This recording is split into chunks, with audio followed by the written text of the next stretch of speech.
Salut à tous. Salut. Alors je sais pas ce qui se passe dans l'agenda des frères Poulain, mais clairement on a pété un câble. On vous propose 2 technotests dans la même semaine, d'objets qui sont certes très technologiques et très sympas et très innovants, mais radicalement différents. Parce que justement, tu viens de le dire, ce sont des objets qui sont originaux, qui font des choses nouvelles. Pourquoi se priver? Alors qu'est-ce qu'on va tester aujourd'hui, Baptiste? On va tester un robot tondeuse style Imao 5 Evo. Parce que qui dit jardin dit DIY. Qu'est-ce que le DIY de l'extérieur? Le jardinage. C'est pas faux. Quand vous comprenez pas, vous dites c'est pas faux. Comme ça, vous passez pas pour un tordu. Nous on fait aussi une chaîne de bricolage. C'est pas faux. Est-ce que quand t'es dans ton jardin, tu bricolerais pas des pergolas, des terrasses, etc. C'est pas faux. Donc est-ce que pour avoir un beau jardin DIY, il faut pas bien tondre son gazon? C'est pas faux. Et est-ce que pour encore mieux tondre son gazon, il faudrait pas un robot tondeuse style Imao 5 Evo du Turfu? Ouais, c'est pas faux. J'ajouterais quand même la mention que c'est juste technologiquement hyper intéressant à découvrir parce qu'on a déjà testé des robots aspirateurs par exemple, mais des robots tondeuses, c'est tellement différent, il y a vraiment des choses très étonnantes à voir. Comment ça tombe? Je veux dire, moi, l'habitude que j'ai des tondeuses, tu vois, c'est un truc qui fait du bruit, qui fait... C'est vrai. Et là, c'est ultra silencieux. Cette vidéo est donc sponsorisée par Stihl, et comme toujours, hein, pour les technotests, on vous dit ça en totale transparence. Oui, c'est le leitmotiv de ces vidéos-là. Exactement, et ils ont aussi fourni le robot tondeuse. On remercie également le terrain, la Dordogne, de nous offrir sa verdure pour pouvoir tester ce produit qui quand même est plein de petits recoins. C'est un terrain, vous allez voir, assez complexe qu'on a choisi spécifiquement parce qu'il y a des montées, des pentes à 30-40 degrés, on a des petits recoins, des petites choses. Ça, c'est un terrain qui est sponsorisé par la belle famille de Baptiste. Merci la famille. Pip. Et puis voilà, je crois qu'on peut montrer déjà directement le petit test qu'on a fait en timelapse pour voir comment ça se déplace. Exactement, c'est parti, on vous montre un premier timelapse.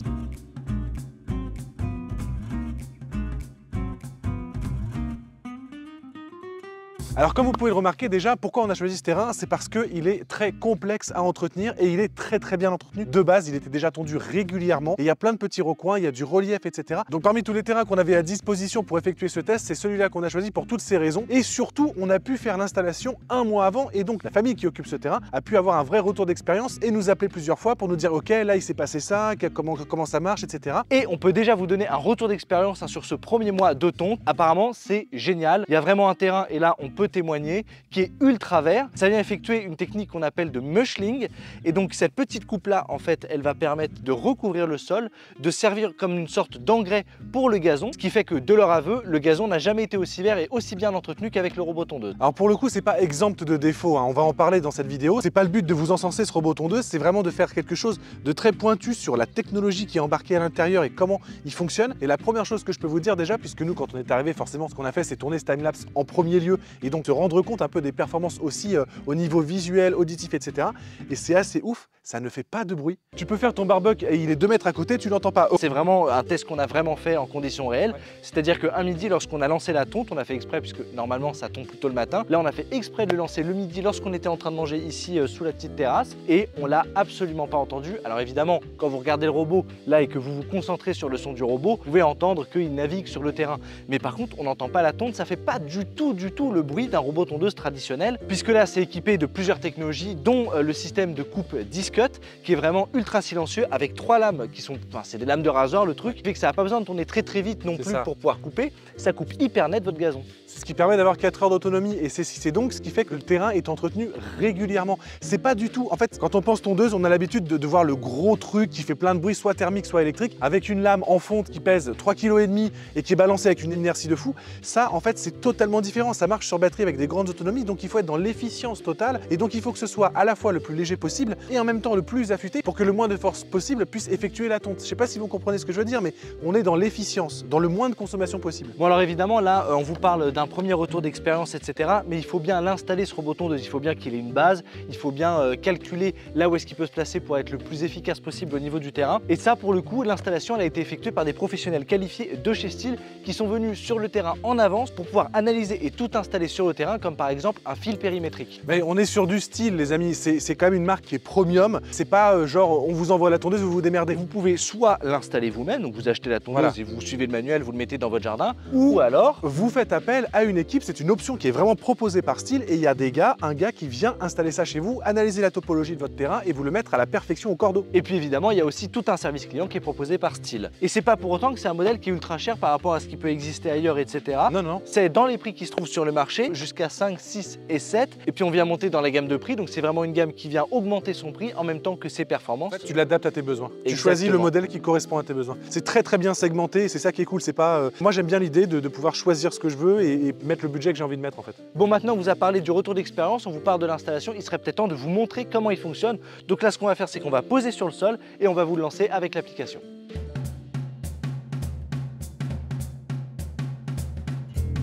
Appuyez longuement sur le bouton verrouiller pour appuyer successivement sur les 4 touches marquées pour déverrouiller l'appareil. Je suis déverrouillé. Ok. Donc là, un super bon point, c'est que ce modèle-là, il a une matrice LED sur le dessus et en plus, tout est pilotable depuis les boutons. Donc, il n'y a pas forcément besoin de l'application pour pouvoir le contrôler. Là, on l'a déverrouillé et il nous a dit qu'on pouvait soit lancer une tonte, soit le faire retourner à sa station de recharge. Appuyez sur le bouton démarrer pour démarrer la tonte ou appuyez sur le bouton maison pour me renvoyer à la station de charge. Donc la matrice LED, elle est suffisamment précise pour afficher des images, ce qui est extrêmement clair. Et il y a le haut-parleur, donc il dit appuyez sur le bouton qui s'allume. Et vous voyez le bouton qui s'allume et ensuite appuyez sur l'autre bouton qui s'allume. Et vous avez l'autre bouton qui s'allume. Donc vraiment, si vous n'êtes pas fan du tout de technologie, en réalité, le mode simple, c'est le mode bouton et il est ultra. On dirait une petite matrice LED qui me fait penser au ski ball des frères Poulain. Exactement. Alors là, ce qu'on va faire, c'est qu'on va lancer la tonte, donc on va appuyer sur le bouton play. J'ai été mis hors tension. Voilà. Appuyez sur le bouton démarrer pour démarrer la tonte. Tâche démarrer. Hop Voilà. 2h30. Donc là, il nous donne la durée de la tonte et on voit bien 3 choses. On a la matrice LED ici. Qui dit que ça on tourne. a le petit ruban LED et l'indication vocale. Donc on a 3 indications qui nous permettent de savoir qu'est-ce qu'est en train d'effectuer comme action le robot. Et là, comme vous pouvez le remarquer, c'est extrêmement bruyant. Là, je vous parle juste à côté. Je suis approximativement à 50 cm de la machine et vous ne m'entendez plus. Hein. C'est grave.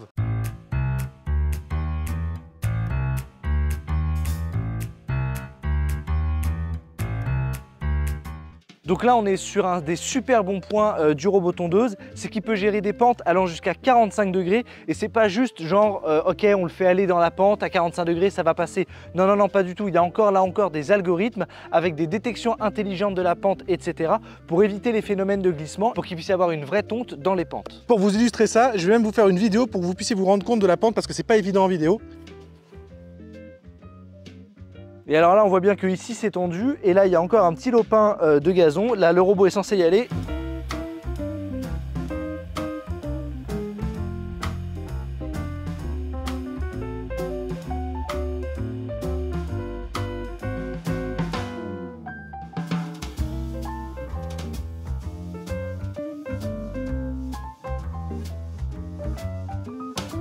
Alors c'est pas parce qu'il est super connecté en 4G, en Wi-Fi, en Bluetooth au travers des différentes applications pour smartphone ou même directement de manière autonome qu'il n'est pas bardé de capteurs pour éviter les collisions. Ça c'est la première chose, c'est la première des sécurités qu'on va avoir puisque avec ce système-là, il va se rendre compte du choc pour un obstacle de plus de 10 cm et il aura au préalable ralenti parce qu'il a des capteurs juste devant à ultrasons et donc il sait à peu près à quelle distance il est d'un gros objet. Et en plus de ce système anti-collision, on a le fameux fil périmétrique qui va pouvoir donc faire, comme son nom l'indique, le périmètre du jardin, créer les zones dans lesquelles la tondeuse peut se déplacer et ça vous pouvez choisir de le faire installer par une équipe, c'est ce qu'on disait juste avant, ou de l'installer vous-même. Et le premier avantage de ça, c'est que vous n'aurez pas à aller jusqu'à la collision pour l'évitement. En réalité, ça va passer au-dessus du câble, ça va immédiatement être détecté et le robot sait qu'il se situe dans une zone où là il ne doit pas aller et donc il va continuer sa vie et se dire ok, je suis en zone 1, en zone 2 et donc je fais mon boulot tranquillou et ensuite je passe aux différentes zones qui m'ont été programmées.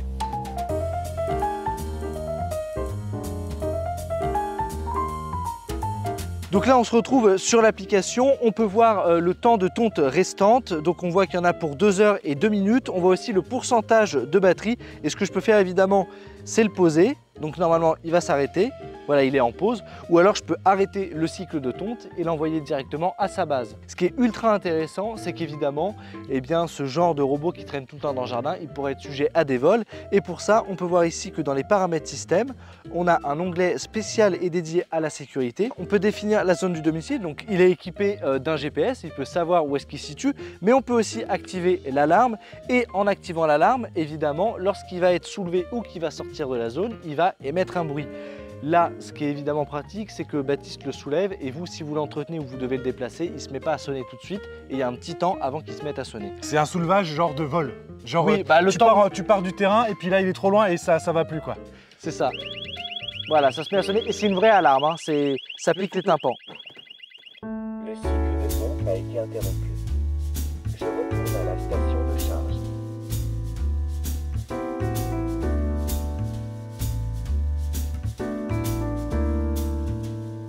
Donc maintenant on est de retour éloigné du robot et on va pouvoir tout contrôler depuis l'application qui est hyper intuitive, hein. C'est une application qui est dédiée. Bon, on est d'accord, hein. Là on vous fait tous les points qu'on a trouvé, toutes les qualités de ce robot, mais c'est pas forcément, on nous a pas dit de parler spécifiquement en bien de ça ou autre, hein. On est totalement libre de vous dire ce qu'on a trouvé de bien et de pas bien, et en l'occurrence, on a été très étonnés, je vous le garantis, on s'attendait pas à quelque chose d'aussi simple et intuitif et qui s'adresse à un aussi grand public. Généralement, quand on est sur des nouvelles technologies comme ça, il y a toujours un peu de complexité, il faut toujours connaître un petit peu. Là, vraiment, c'est hyper résilient. Là par exemple, on se retrouve dans l'application et c'est super clair. On a le robot qui nous dit je ne suis pas encore prêt à tomber, le niveau de charge est trop faible. Oui, il parle en fait le truc, c'est même pas genre code erreur truc, c'est il te dit en texte clair ce qui va pas ou ce qui va. On a 3 gros icônes en bas, on peut cliquer sur le gros i, on a des informations complémentaires sur son état. Il y a eu un problème de connexion avec la 4G. Nous on pensait que ça allait être un problème et que ça allait être un des points faibles du robot. Et bah en définitive on peut se connecter en Bluetooth. J'ai envie de dire, est-ce que le robot avait besoin d'être connecté en 4G? Non, le Bluetooth aurait très bien suffi. Là on bénéficie des deux, ce qui est quand même un plus. Et puis si tu n'avais pas de Bluetooth parce que tu n'as pas de téléphone à dispo mais que tu as quand même une connexion internet, il aurait pu être connecté en Wi-Fi.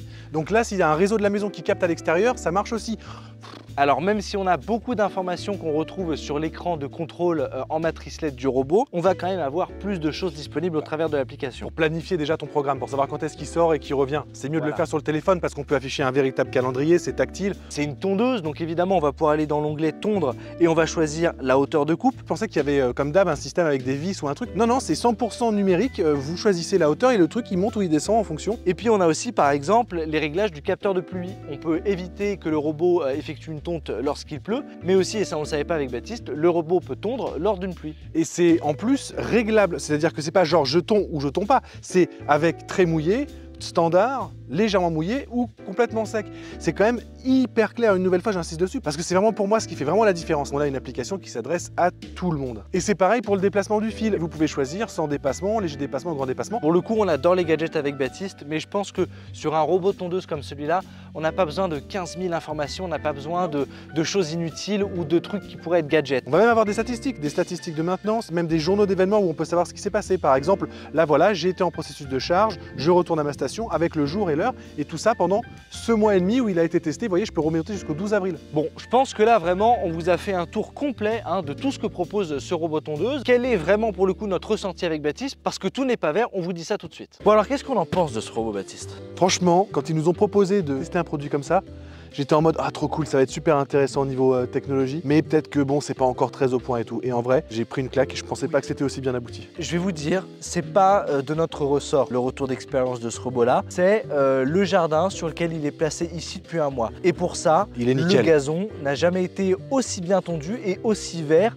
depuis que le propriétaire a cette maison, c'est-à-dire une dizaine d'années. Avec ce robot-là, on peut aller jusqu'à 1500 m² et c'est un gain de temps énorme. En définitive, le robot, il fonctionne plusieurs fois par semaine et c'est ça en fait qui permet d'avoir une pelouse nickel. Celui-là 1500 et les autres je crois 2500, 3500 m², tu peux aller beaucoup plus loin encore. Donc n'hésitez pas à aller voir les liens dans la description pour découvrir toute la gamme de chez Stihl. On a eu 2 retours négatifs entre guillemets qu'on vous partage parce que pareil, c'est le but aussi de ce test. Un premier, c'est que le détecteur d'obstacles, il est parfois un petit peu brutal. Voilà, ça c'est un des points qui a été notifié par le propriétaire. Ensuite, le deuxième point, c'est le fil périmétrique. Évidemment, comme le robot, c'est pas non plus un rotophile, il va pas coller la bordure de la terrasse. Ça demande, comme les tondeuses classiques, un petit entretien et donc il faut passer le rotophile. Le coupe-bordure, ça porte son nom pour ça, un coupe-bordure. Le coupe-bordure exactement, sauf que là ça a été un coupe-fil périmétrique puisqu'ils n'ont pas fait attention et le fil périmétrique a été coupé. Donc il faut faire attention à ce fil qui délimite tout le tour de votre jardin. Normalement, moi j'ai bien fait attention, il est quand même très au ras du sol, il touche le sol,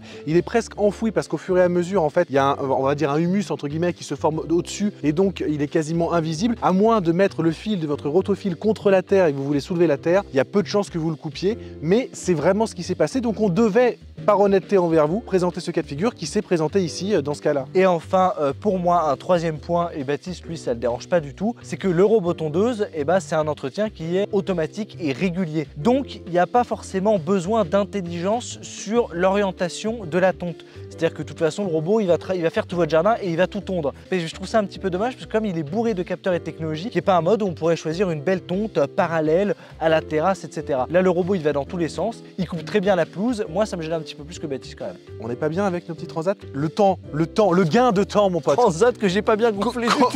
Quand tu veux tondre ta pelouse plusieurs fois par semaine pour l'entretenir, c'est plusieurs heures que tu gagnes maintenant parce que ça le fait tous les jours. Tombe pas sur moi, s'il te plaît.